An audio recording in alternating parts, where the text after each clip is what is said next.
দেখুন তো আবার কত। আপনাকে কে ফেলতে বললো? না আমি ভাবলাম আমার দান। গ্রহণ এই আর কি সব সর্বনাশ হবে।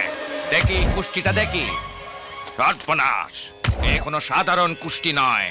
এরকম কুষ্টি 1 লাখে একটা মিলে। এটা কার কুষ্টি? ওই যে লাকি একটা মেলে, আমার ছেলে। আপনার এদিকে হাততালি দিচ্ছেন আর ওদিকে ঈশ্বর কপাল চাপড়াচ্ছেন, বুঝেছেন? সে কি?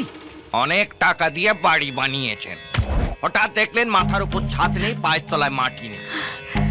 আপনি ফ্লাইওভারের মতো ঝুলছেন ঝুলছেন। আচ্ছা ঠাকুর মশাই, কোন লিভার টনিক খেলে অবস্থার উন্নতি হয়? টনিকের লিভার ভালো করে, কিন্তু গ্রহের অবস্থা ভালো করে না। তাহলে উপায়? কপালের লিখন মিথ্যে হয় না। আপনার ছেলে ঠিক খেজুর রসের মতো, ভোরবেলা মিষ্টি রস, বেলা বাড়লি ঝাঁঝালো তার। আর যদি রস না খাই? Total loss.